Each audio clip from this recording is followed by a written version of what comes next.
The American Southwest is a land of wide deserts, red cliffs, and blistering heat. It's known for its beauty, but also for its silence.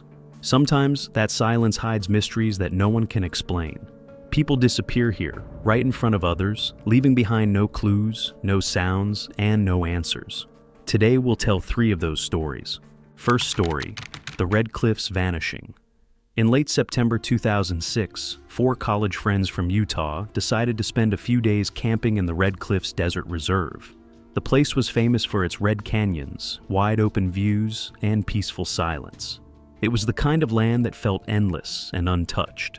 The group, Evan, Lily, Jason, and Maria, arrived just before sunset. They parked near a sandstone hill, a little away from the main campsite where most visitors stayed. The air was dry and warm. The sky turned orange and purple as the sun went down behind the cliffs. Evan studied geology and loved strange desert stories. He had read about the mystery lights people sometimes saw in this part of Utah, small glowing orbs that floated above the rocks at night. He had talked about them all week. Maria laughed. "You really think we're going to see one of those lights?" Evan smiled. "You never know. Some people say they've seen them for years." The others didn't believe it, but they didn't mind. They set up their tent, lit a small campfire, and started to cook dinner. The air cooled quickly, and the first stars appeared overhead. The desert looked calm and safe. For a while, everything was normal. They joked, talked about school, and watched the fire burn low. Evan kept glancing toward the hill. He seemed quiet, lost in thought. Lily noticed and asked, "Still waiting for your mystery light?" "Maybe," he said, half smiling. "Wouldn't it be something if it showed up tonight?" Jason laughed. "If it does, don't go chasing it." Everyone laughed, but behind their smiles, there was a strange feeling in the air. The desert was too quiet. Even the wind had stopped. And somewhere beyond the firelight, on the dark ridge above them, something faint began to move. The fire burned low, and the night grew cooler. The 4 friends sat close together, talking quietly. The desert was silent, except for the soft sound of wind moving through dry grass. Then Lily stopped talking and stared toward the ridge. "Did you see that?" she whispered. Everyone turned. Up on the hill, a soft white light was floating in the air. It wasn't bright like a flashlight or a car headlight. It looked more like a small glowing ball hanging still above the rocks.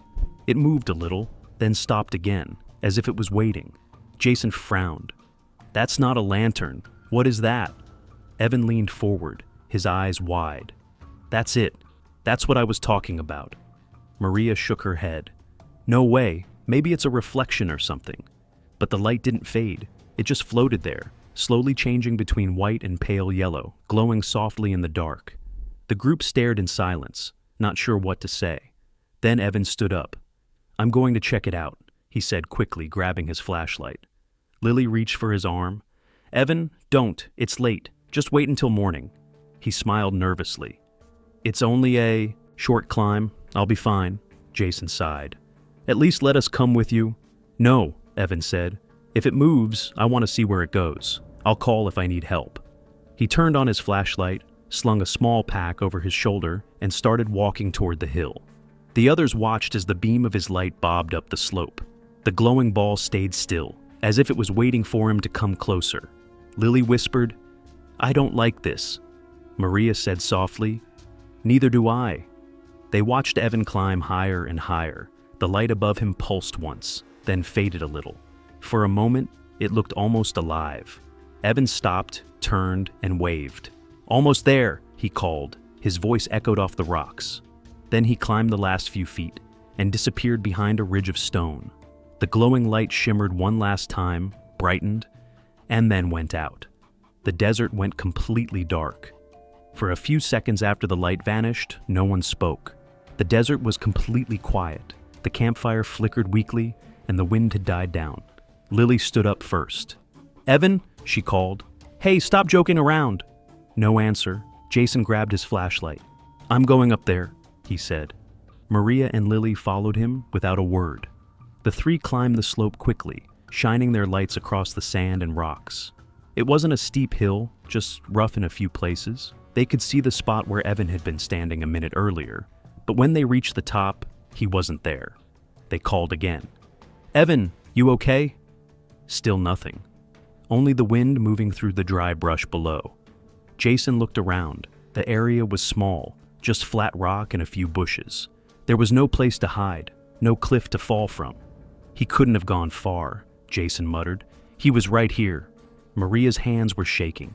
He didn't even scream. We would have heard him. They spread out, checking behind boulders and along the ridge edge. No footprints, no dropped flashlight, no sign of anyone. It was as if Evan had stepped off the world. Lily's voice trembled. "He can't just disappear. That's impossible." Jason turned toward her. "We'll find him. Maybe he went down the other side." They climbed a little farther, but the slope there was gentle and open. From the top, they could see almost everything. Their campsite below, the small fire still glowing, the truck parked nearby. But there was no movement anywhere, no shadow, no sound. Jason exhaled slowly. "Let's go back. We'll get help." The three of them made their way down the hill in silence. Each step felt heavier than the last. When they reached the bottom, the fire had nearly burned out, and the desert around them felt empty and endless. Lily looked back one last time at the dark ridge. Evan had been there less than 5 minutes ago, standing in plain sight, smiling, waving. And now he was simply gone. The next morning, Jason drove to the ranger station as soon as the sun came up. The nearest one was about 15 miles away. When he returned 2 hours later, 2 rangers came with him. They asked a few questions and then followed the group back to the campsite. Lily showed them the hill where Evan had disappeared.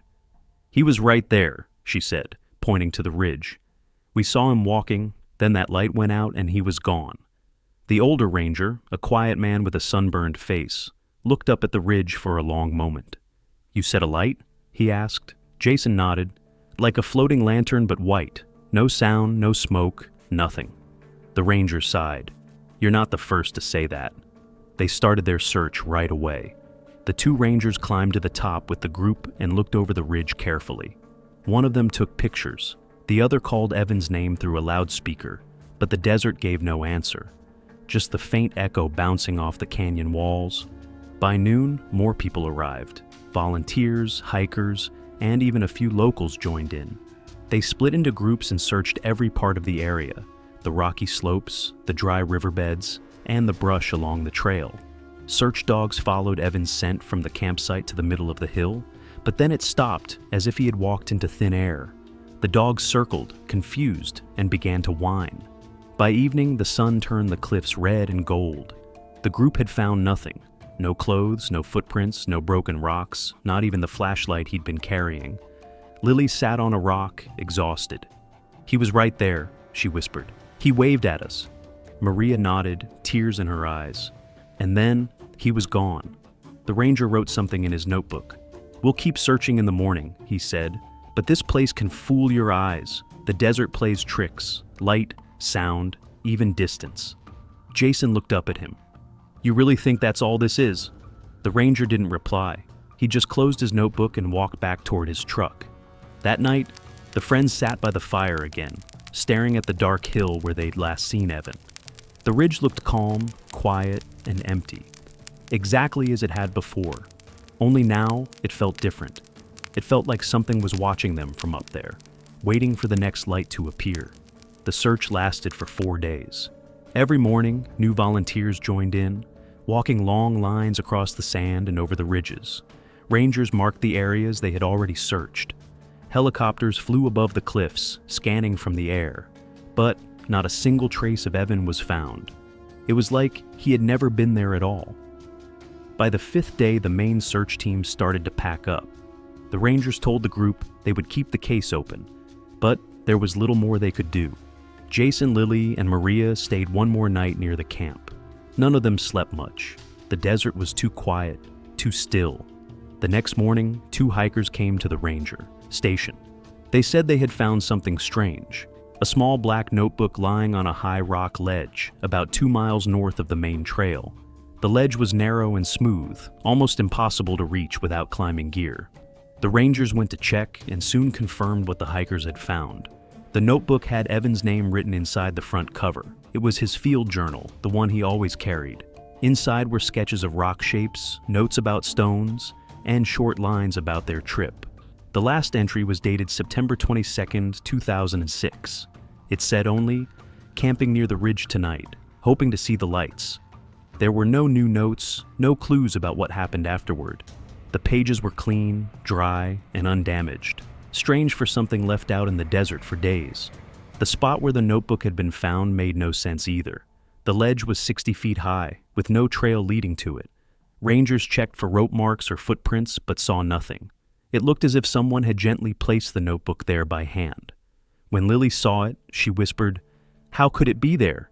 He didn't even have climbing gear." No one could answer. Later, the Rangers filed a short report.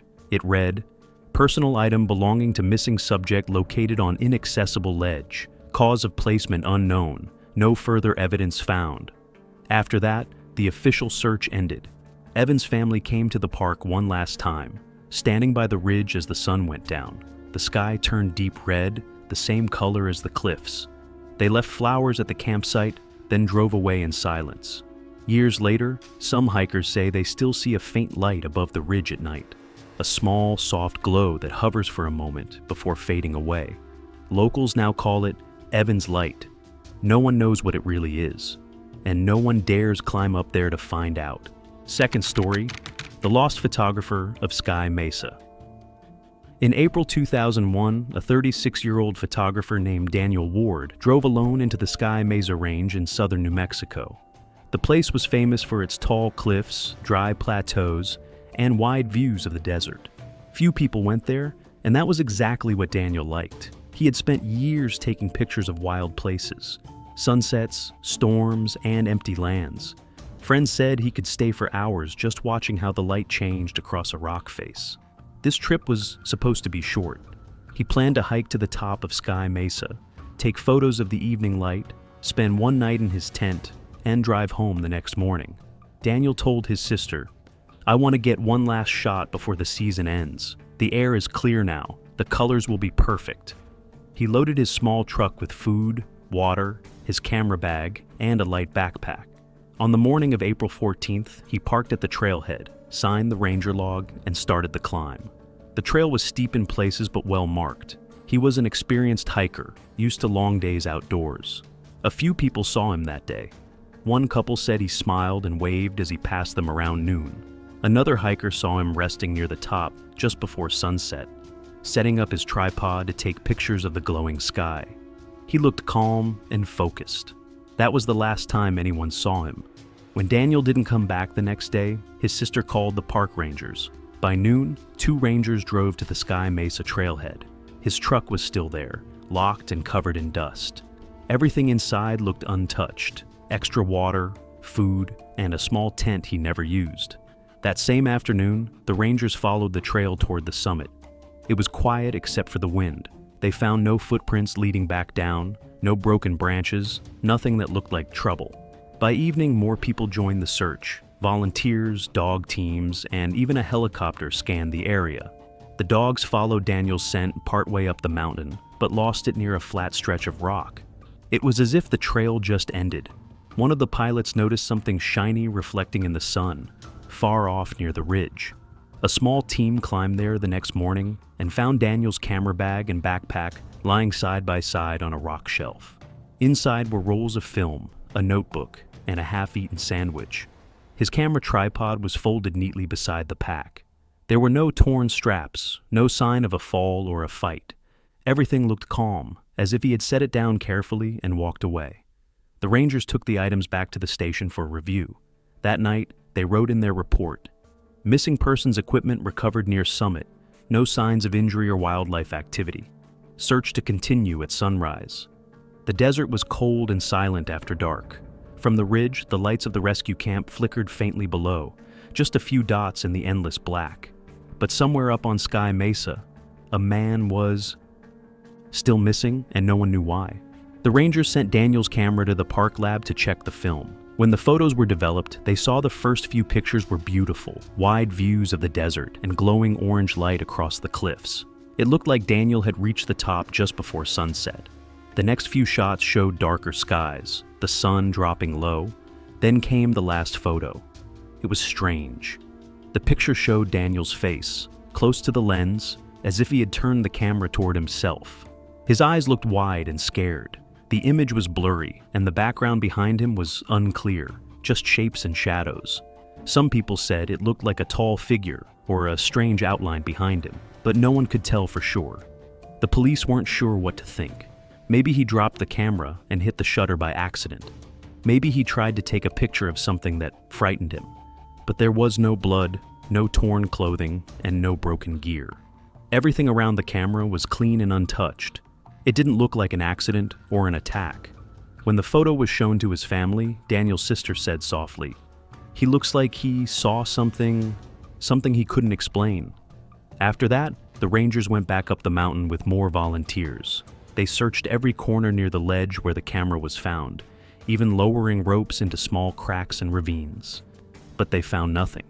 By the fourth day, everyone was tired. The wind had erased footprints, and the rocks gave no clues.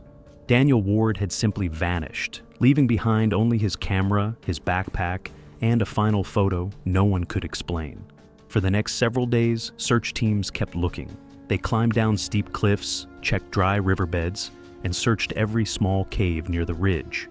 The helicopter flew over the area again and again, scanning for any sign of Daniel, but nothing new was found. No clothes, no footprints, not even a piece of his gear. It was as if the mountain had swallowed him whole. The Rangers talked about different theories. Maybe Daniel had fallen into a hidden crack between the rocks. Maybe he got lost and walked too far from the trail. But every idea led to the same question. Why were there no signs of it? Daniel's family visited the site a week later. His sister stood near the ledge where the camera was found. "This doesn't make sense," she said. "He knew how to stay safe. He wouldn't just walk off like that." Experts studied the last photo again. Some said the blur behind him was just a shadow from the rocks or a passing cloud. Others thought it looked like a human shape. No one could agree. In the final report, the park rangers wrote, "Subject last seen near summit of Sky Mesa. Equipment located, but no physical evidence of disappearance. Case remains open." By the end of the month, the search was stopped. Volunteers went home, and the desert grew quiet again. The wind moved through the rocks, and only the sound of birds remained. But those who had been part of the search said they never forgot that place. At sunset, when the light turned gold and red, they swore the ridge looked alive, like something watching, waiting. Months passed, and Sky Mesa returned to its calm, empty silence. Most hikers who came after that had no idea anyone had ever disappeared there. But a few locals said the mountain had changed somehow.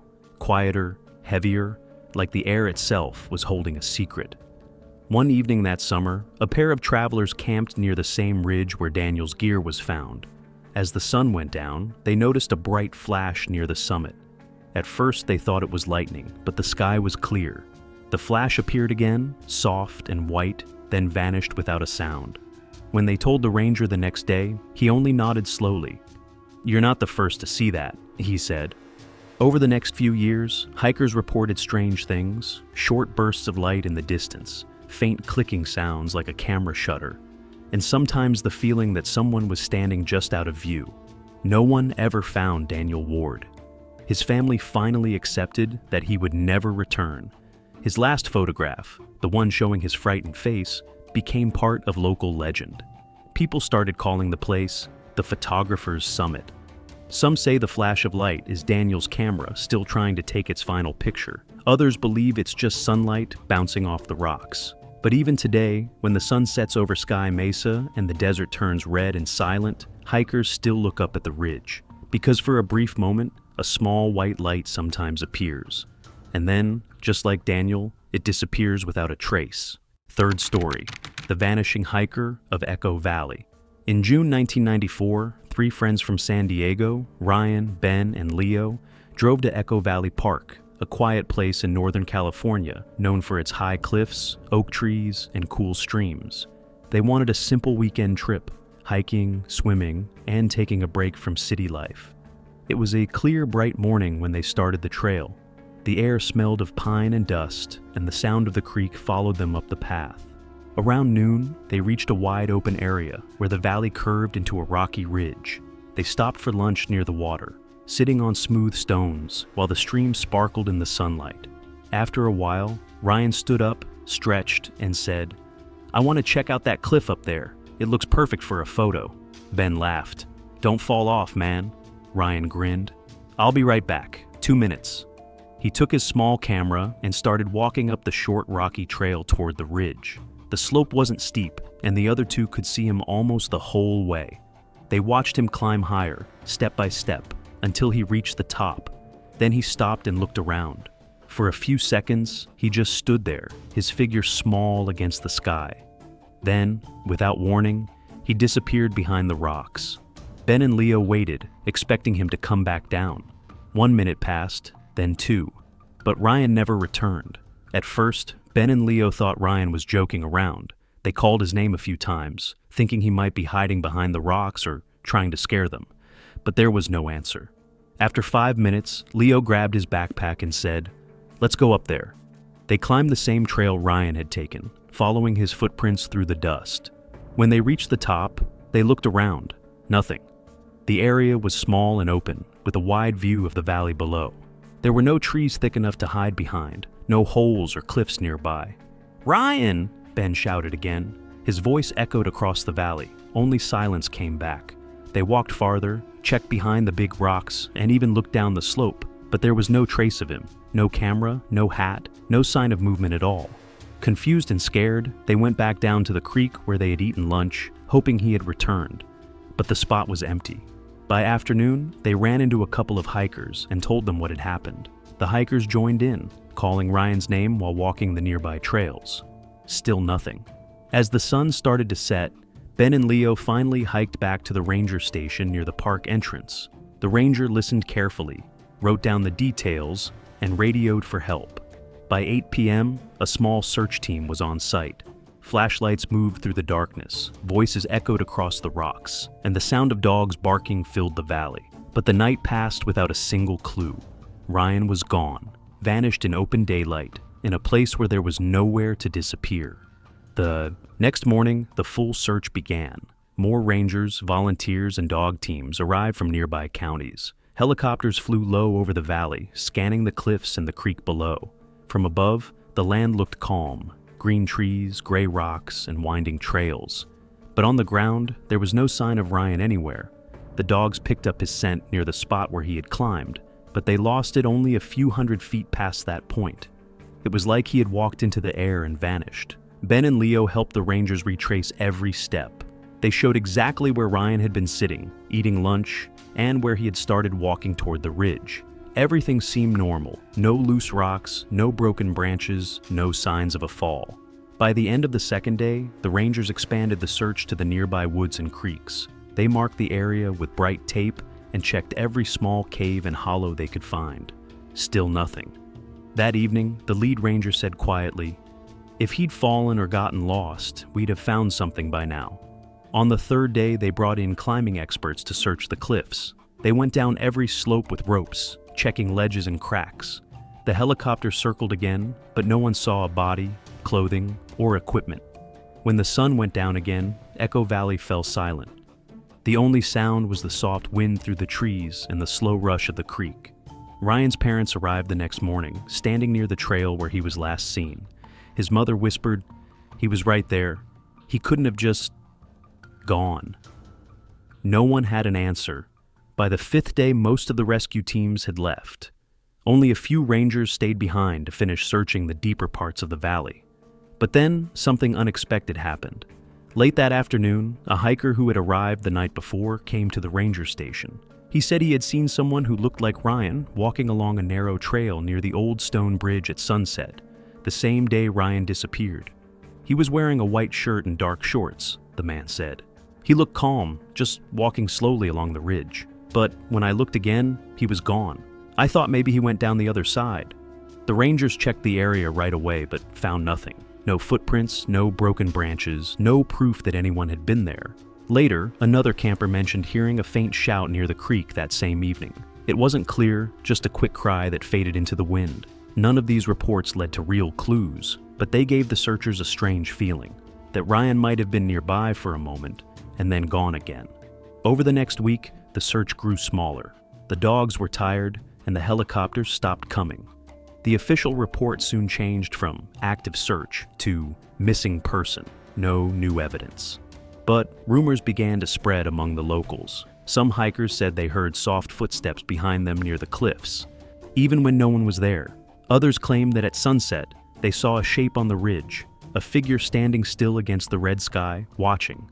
No one could say for sure what they saw, but everyone who went near that ridge said the same thing. The air felt heavy, like the valley itself was holding its breath. A week after the search ended, Echo Valley returned to its quiet rhythm. The rangers removed the tape markers, and the rescue tents were packed away. Tourists came again, hiking the same trails where Ryan had vanished. To most people, it looked like nothing had ever happened there, but locals remembered. Over the months that followed, strange stories began to spread. Campers said that on calm nights, when the wind stopped and the valley grew still, you could hear a single voice calling from the ridge. It always sounded far away, soft, almost like an echo. Some said it called for help. Others said it spoke one word: wait. One night, nearly a year later, a park ranger named Ellis was making his usual evening patrol near the cliffs. As he passed the same ridge where Ryan was last seen, he stopped.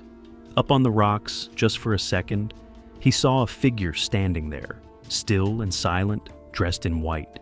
He turned on his flashlight, but by the time the light reached the ridge, the figure was gone. The next morning, Ellis climbed the ridge to check. Nothing was there, just smooth stone and the sound of the creek far below. To this day, no trace of Ryan Miller has ever been found. No camera, no clothing, no bones, nothing. But hikers still talk about the strange feeling that follows them on the trail, especially near sunset. They say that when the light hits the ridge just right, you can see a faint shape standing against the sky, watching the valley below. Locals now call it the Lost Hiker's Lookout, and they warn new visitors the same way every time. If you hear your own voice echo back from the cliffs, don't answer, just keep walking.